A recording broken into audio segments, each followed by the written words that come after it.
A voz está um pouco ruim, porque ontem rolou um rock and roll. Eu não resisti. Acordei meio ruim hoje. Mas vamos abrir as nossas Bíblias.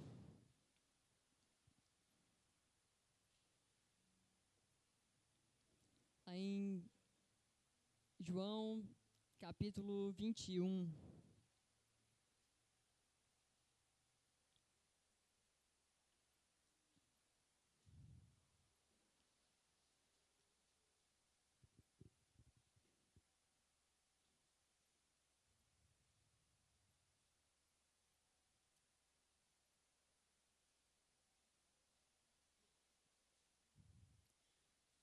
João, capítulo 21. Amém ou não amém? Amém. Então vamos lá. Depois disto, tornou Jesus a manifestar-se aos discípulos junto ao mar de Tiberíades. E foi assim que ele se manifestou. Estavam juntos Simão Pedro, Tomé, chamado Dídimo, Natanael, que era de Caná da Galileia, os filhos de Zebedeu e mais 2 dos seus discípulos. Disse-lhes Simão Pedro: Vou pescar. Disseram-lhe os outros: Também vamos contigo. Saíram e entraram no barco, e naquela noite nada apanharam. Mas ao clarear da madrugada estava Jesus na praia. Todavia os discípulos não reconheceram que era ele. Perguntou-lhes Jesus: Filhos, tendes aí alguma coisa de comer? Responderam-lhe: Não. Então lhes disse: Lançai a rede à direita do barco e achareis. Assim fizeram, e já não podiam puxar a rede, tão grande era a quantidade de peixes. Aquele discípulo a quem Jesus amava disse a Pedro: É o Senhor! Simão Pedro, ouvindo que era o Senhor, cingiu-se com sua veste, porque estava despido, e lançou-se ao mar. Mas os outros discípulos vieram no barquinho puxando a rede com os peixes, porque não estavam distantes da terra, senão quase 200 côvados. E ao saltarem em terra, viram ali umas brasas, e em cima peixes, e havia também pão. Disse-lhes Jesus: Trazei alguns dos peixes que acabaste de apanhar. Simão Pedro entrou no barco e arrastou a rede para a terra, cheia de 153 grandes peixes. E não obstante serem tantos, a rede não se rompeu. Amém, até aqui.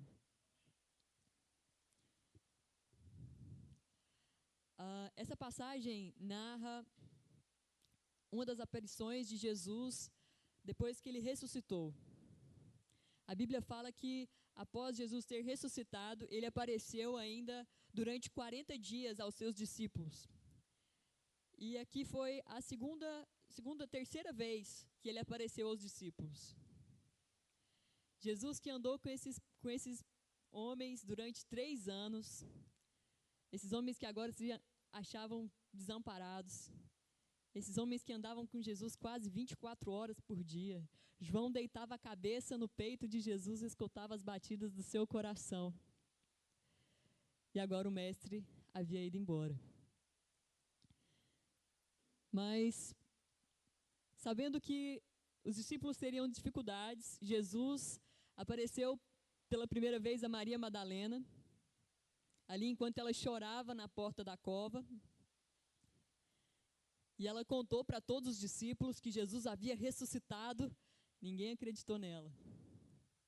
E então Jesus apareceu aos 10 discípulos, enquanto eles estavam reunidos a portas fechadas, porque eles tinham medo que os judeus viessem persegui-los ainda. Tomé não estava com eles. Então eles ficaram maravilhados de ver Jesus ressuscitado e contaram para Tomé. Tomé não acreditou. E falou que só acreditaria se tocasse nas chagas de Cristo e aqui ao lado dele, onde ele tinha sido perfurado com a lança. Então Jesus aparece a terceira vez, com os 11 discípulos, os 11 apóstolos, e ali Tomé estava com ele. E falou para Tomé tocar em suas chagas. Mais uma vez, os discípulos desanimaram e foram para o mar pescar. Eles não estavam mais fazendo o que Jesus lhe ordenou fazer, que era pregar o evangelho. Então Pedro chama todo mundo para pescar, pega a rede, só que eles não pegam nada. E Jesus, muito paciente, até depois de morto, ressuscitado, vai até eles e fala: olha, é do outro lado que vocês têm que lançar a rede. Ninguém reconheceu Jesus. Aí depois que todo mundo pegou aquele tantão de peixe, aí lembraram: gente, nada, muito peixe, milagre, esse cara é Jesus. E muitas vezes eu já escutei essa pregação, inclusive estava conversando com o Douglas essa semana a respeito disso. Eu queria falar nessa noite sobre o dia a dia de um cristão, o cotidiano de um cristão. Porque quando a gente está com Jesus 24 horas, é muito fácil ser crente. Igual ali os discípulos estiveram 3 anos. Eles estavam colados com Jesus. Jesus era a palavra na hora ali, ó, ao vivo e a cores, a Bíblia ao vivo. É muito fácil ser crente desse jeito. Mas aí quando você acha que Jesus já não está mais com você, aí que está o desafio de ser cristão. É o dia a dia. É quando você sai da igreja, que você tem que acordar cedo no outro dia para trabalhar. Ô, glória. Com essa chuva, né, gente? Que realmente a gente vê quem é discípulo, quem não é. E eu estava em um conflito tremendo esses dias. Porque no dia a dia a gente tem que se adaptar, não é verdade? Então não tinha tempo para orar, eu orava dentro do ônibus. Aí eu já entrava, já passava-se de passe, já entrava, agarrava no negócio, na cordinha, no cano. E já apresentava meu dia, já apresentava minha família. O povo achava que eu era doida. Eu orava para o motorista, eu orava para todo mundo que ia entrar na linha, no 003, olha que é lotado, gente. Daqui até chegar ali na Praça Tamandaré, é cheio. Ia todo mundo abençoado. E eu orei tanto que Deus me abençoou, não preciso mais pegar ônibus para ir para o trabalho. Oh, aleluia. Eis o conflito. E agora? Que hora que eu vou orar? E eu estudo à noite, trabalho de dia. Eu passo 10 horas no meu trabalho, que tem 2 horas de almoço, mas não dá para voltar na minha casa, eu almoço e fico lá, moscando. Vou orar, acho que eu vou me adaptar, vou ter que orar na hora do almoço agora. Boa ideia. E eu saio do trabalho, vou para a faculdade, minha aula começa às 6h20, eu já chego 6h30. Aí espero a van chegar, a van me pega 10 horas, eu chego em casa 11h30, mais ou menos. Aí eu chego, gente, alguém aqui já viu aquele zumbi de filme? Abro a porta. Boa noite. Deito no sofá e Deus me abençoou tanto. Olha o que rende uma oração dentro de um ônibus.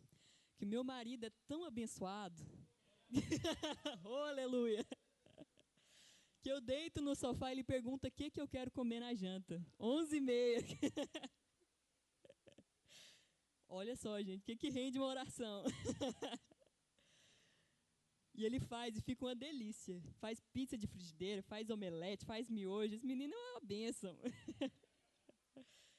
E a minha preocupação quando eu chego em casa é só comer, tomar banho e dormir. Eu não tenho nada a reclamar disso, eu tenho a agradecer. Mas o que eu estou dizendo para vocês é que eu tenho certeza que cada um aqui tem uma rotina, que não deve ser muito diferente da minha. Todo mundo aqui deve chegar em casa super cansado. E deve encostar a cabeça. Todo mundo já fez essa oração. Encosta a cabeça no travesseiro, vai orar. Senhor, Tu sabes. Amém. E dorme. Quem nunca? Quem nunca levanta a mão? Amém. Amém.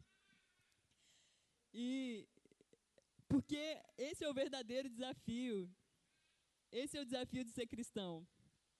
É você mesmo em meio à sua rotina cansada, a sua rotina que às vezes pode ser monótona ou não, né? Pode ser super estressante. Mesmo assim, revelar uma parte de Cristo para aqueles que estão perto de você. E mais do que isso, ter uma parte de Cristo revelada para você. Quem nunca... Gente, quando eu era mais nova, eu sou jovem, mas quando eu era mais nova ainda, alguns aqui já presenciaram isso. Eu estudava muito.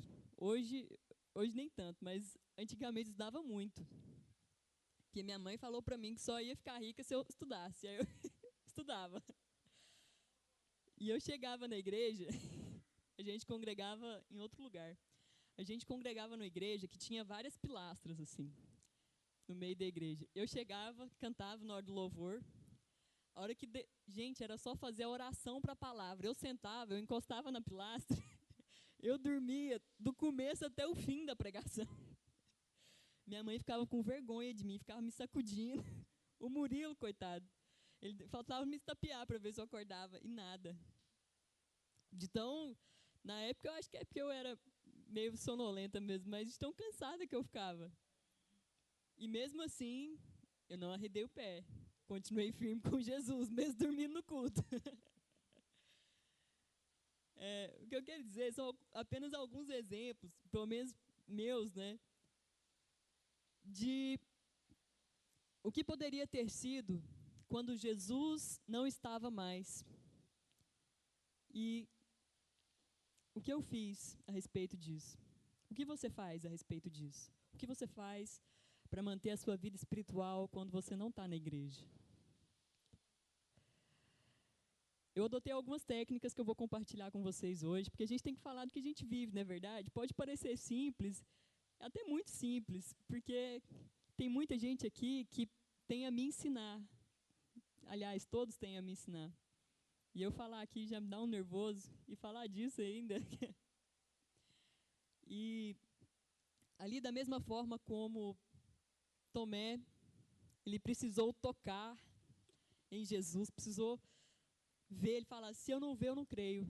Mais do que isso, se eu não ver e não tocar, eu não creio. Também fiz isso. Euzinha aqui, eu também fiz isso. Porque de tanto estudar, que era a minha rotina, eu passei a prezar mais pela razão do que pela fé. E se você começar a ler a Bíblia, você vai ver que algumas coisas são irracionais. Algumas coisas você só pode crer, você não pode explicar. A fé é assim, não é verdade? E então, nesse tempo, eu falava, tem muita história na Bíblia, né? Eu vinha para o culto, adorava e tudo, mas chegava em casa, eu tinha uma dificuldade de crer. Ali no meu dia a dia, a minha rotina me revelava isso, essa dificuldade de expressar a minha fé. E eu dei uma de tomezona. Se eu não ver, eu não creio. E Jesus, ele é tão bom, que quando a gente tem dificuldade em crer, ele faz um milagre, que prova que só ele pode fazer, que só a gente sabe o porquê ele fez, que a gente precisa para aperfeiçoar a nossa fé. E esse milagre veio na minha vida, através da transformação do meu caráter. Porque de tanto usar a minha razão, de tanto jogar as coisas para o lado do conhecimento, eu vi que eu precisava melhorar e que eu não conseguia sozinha. Eu era aquele tipo de pessoa calma, que às vezes tem gente aqui assim também. Jesus fez uma grande obra na minha vida em relação a isso. Minha mãe que sabe, né, mãe? Era aquela pessoa que a pessoa podia pôr o dedo no meu nariz, eu não fazia nada. Ela ia a segunda vez, ela punha o dedo no meu nariz, me empurrava na parede, eu não fazia nada. Aí você falava, nossa, calminha essa menina, né? Só que não. Aí a pessoa vinha a terceira vez, me colocava do lado avesso, me xingava, gritava comigo, eu não fazia nada. A quarta era terrível.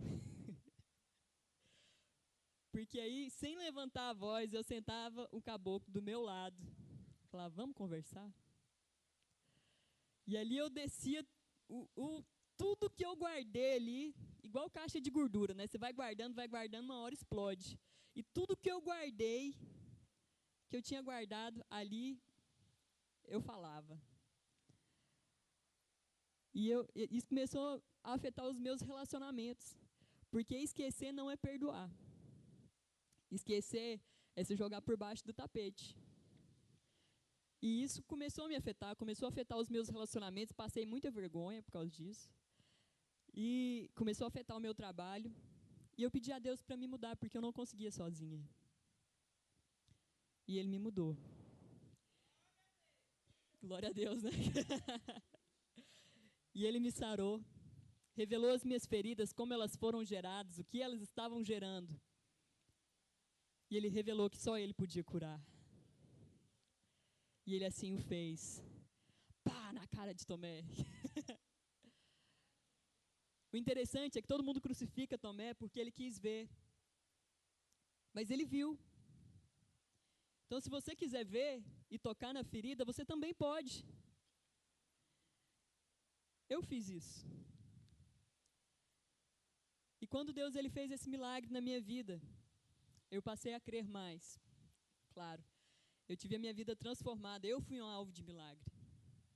Mas então a rotina muda, não é verdade? Comecei a ir para a faculdade, comecei a trabalhar. Aí tem casa para arrumar. Quem tem uma pia esperando em casa, dá um glória a Deus. Glória a Deus. Amém. E nessa rotina, como fica Jesus? Se a gente ficasse na igreja 24 horas por dia, se a gente vivesse só por conta de Cristo, quem aqui que não ia ser o maior crente do mundo? Mas não é assim. Deus ele separou alguns para a obra, é verdade. Lá em Atos fala que quando eles dividiram a comunidade entre os que iam pregar o evangelho e os que iam ficar trabalhando para sustentar a obra, ali ele dividiu funções. E aqui na igreja eu acredito que todo mundo trabalhe. Os nossos pastores, eles não dependem do dinheiro da igreja, eu posso falar isso com convicção porque eu os conheço. Eles têm fonte de renda própria. Ninguém aqui depende de dinheiro da igreja. Mas todo obreiro é digno do seu salário. Se fosse necessário, amém. Era justo, a palavra diz. Então todo mundo aqui trabalha, ninguém fica aqui o tempo inteiro, 24 horas em oração. E eu acho que o conflito de Pedro e dos discípulos foi realmente esse. E agora, a gente não vai mais ficar 24 horas em oração, a gente não vai mais ficar 24 horas com o mestre. Agora a gente vai ter que trabalhar. Agora a gente vai ter outras preocupações. Como que a gente vai sustentar a nossa fé? E eu tive esse conflito também. E agora, eu vou ter que fazer 1000 coisas. Como que eu vou sustentar a minha fé? E Deus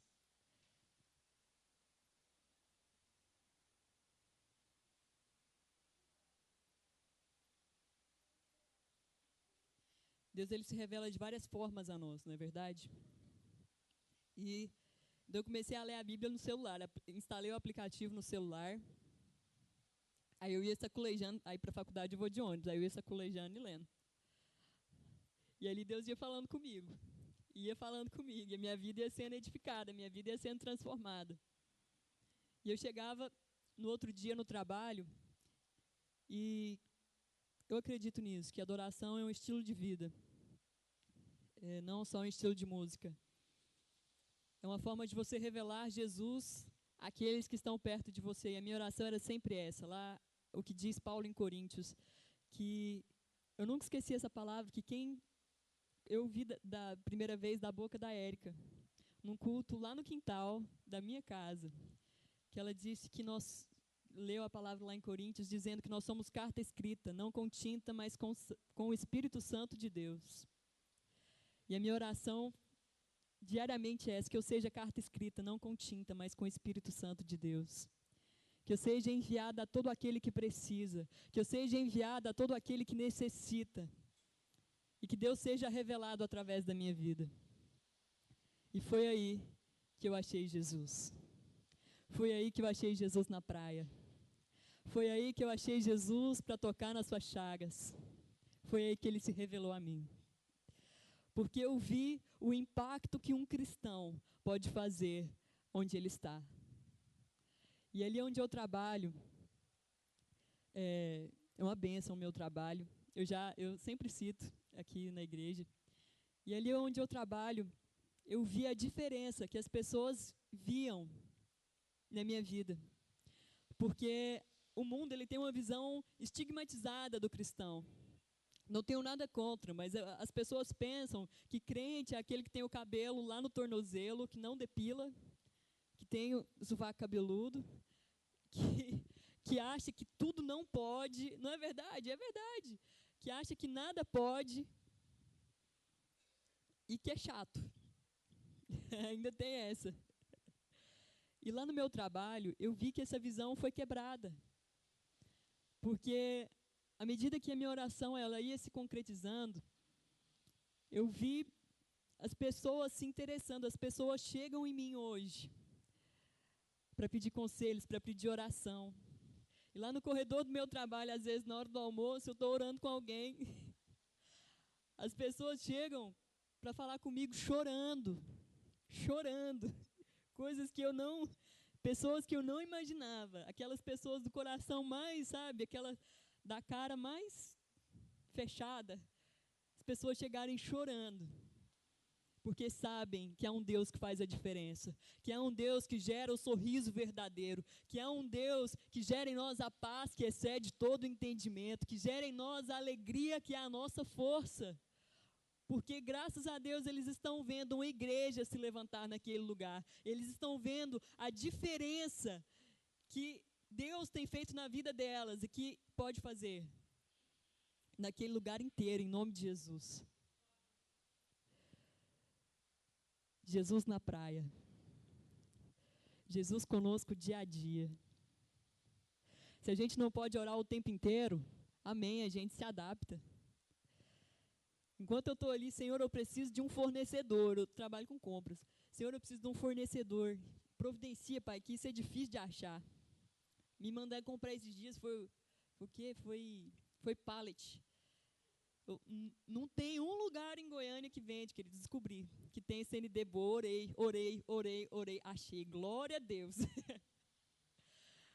E é nisso, são nas pequenas coisas que Deus se revela.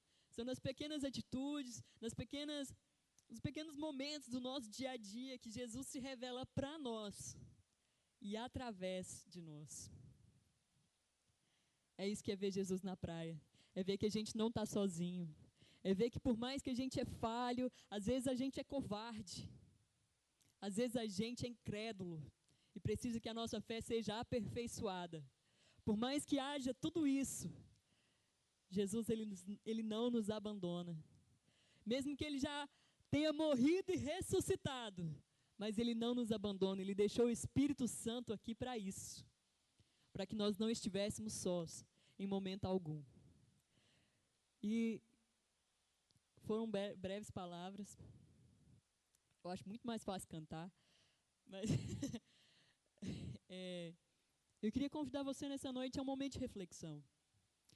A um momento em que você pudesse se lembrar, em que Jesus apareceu para você na praia, em que Jesus não te deixou sozinho, em que por mais que o seu dia a dia tenha sido cansativo, tenha sido, às vezes, frustrante, é verdade, tem dias que não são bons, tem dia que a gente deita preocupado, mas principalmente nesses dias,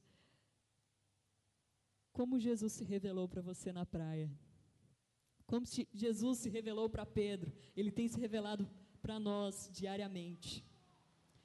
Eu queria que você curvasse a sua cabeça, enquanto os meninos ali tocam a canção, para que nós tivéssemos esse momento de trazer à memória aquilo que nos dá esperança. A Bíblia nos fala isso, para trazer à memória aquilo que nos dá esperança. Para que nós possamos saber que Jesus, ele nunca nos abandona, que ele nunca nos deixa sozinhos, mesmo apesar da fadiga, apesar das preocupações. Ele nunca nos deixa sozinhos. Que nós pudéssemos nos lembrar desse momento, destes momentos, nos nossos trabalhos, ali naquele momento de maior estresse, ali naquele momento em que a gente acha que não vai ter mais uma solução, como Jesus se revelou para nós. E dessemos graças por isso. Porque aquilo que nos dá esperança é aquilo que nós devemos trazer à memória. Aquilo que nos dá esperança é o que devemos trazer à memória. Oh Espírito Santo de Deus, nós queremos te louvar, nós queremos te agradecer, Pai, por todas as vezes em que o Senhor se revelou a nós nos nossos momentos de fraqueza, nos nossos momentos de desespero, nos momentos em que nós achávamos que Jesus não estava ali, mas Ele sempre esteve. Pai, obrigado naquele momento, Senhor, no trabalho, naquele momento simples, mas que o Senhor deu providência. Obrigado, Senhor, por aqueles momentos em que estava só eu e o Senhor concedeu o milagre para que eu pudesse crer, mesmo que eu fosse incrédula, mas o Senhor concedeu o milagre para que eu pudesse crer. E obrigado, Pai, porque não é todo dia que nós vemos milagres, não, mas é todo dia que nós cremos que há um Deus que faz milagres. Obrigado por isso, Senhor. Que o Senhor venha conceder, Senhor, a memória de cada um aqui nessa noite, a graça de rememorar todos os momentos em que o Senhor esteve presente, para que nós possamos saber e ter a firme convicção de que hoje e amanhã o Senhor também não nos abandonará, como nunca fez antes. Obrigado, Espírito Santo de Deus, porque o Senhor sempre esteve ao nosso lado. Obrigado, Jesus, por não ter nos abandonado. Que o Senhor venha trazer hoje a cada mente, a cada coração, a cada alma, a cada espírito, a paz que excede todo o entendimento, a alegria que é a nossa força, para que nós possamos ser carta escrita, não com tinta, mas com o Espírito Santo de Deus, aonde quer que o Senhor nos envie, para que nós sejamos Cristo revelado na terra, para aqueles que precisam, para que nós sejamos um pedaço do céu na terra, em nome de Jesus, em nome de Jesus, amém. Dá um sorriso para a pessoa que está do seu lado, aquele sorriso de Jesus, gostei, eu aprendi isso ontem, dá um sorriso de Jesus para a pessoa que está do seu lado. E dê uma salva de palmas ao Rei da Glória. Eu agradeço e passo a palavra.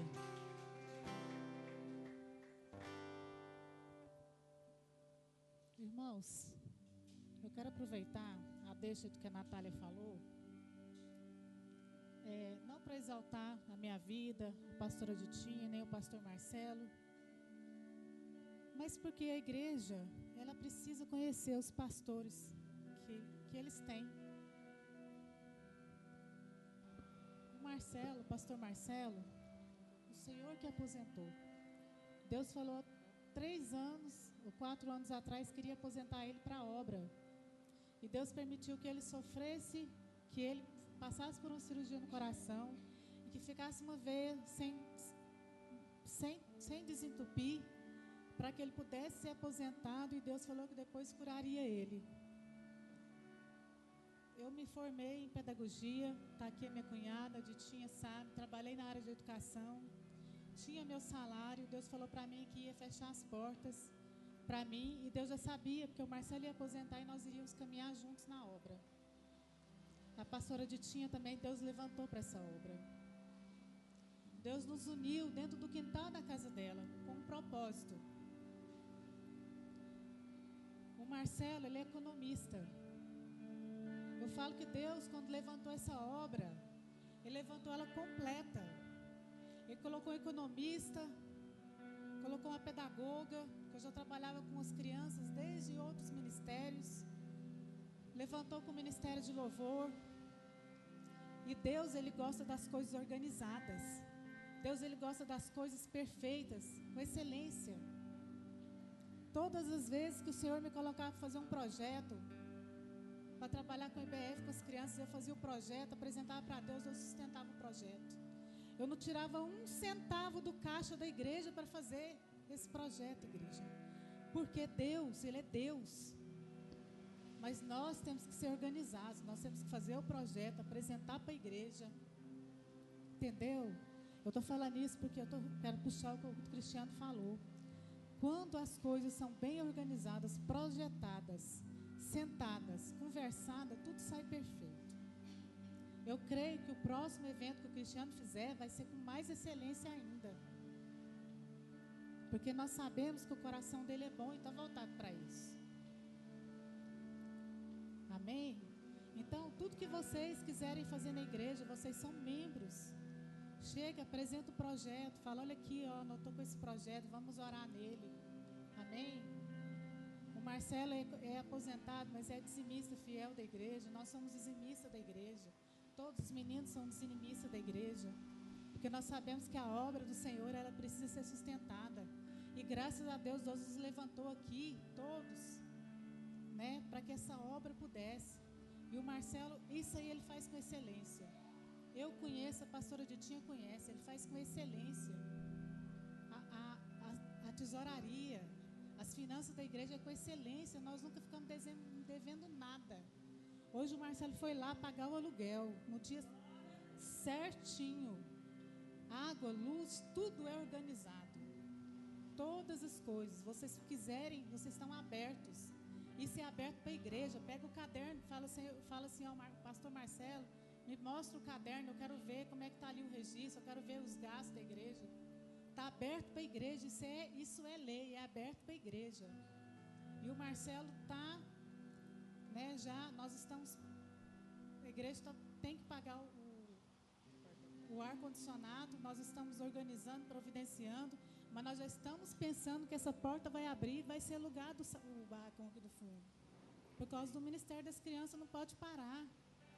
Então, tudo é pensado, nada é bagunçado. Tudo é organizado. Eu estou falando isso para a igreja porque é preciso a igreja saber que nada é bagunçado aqui.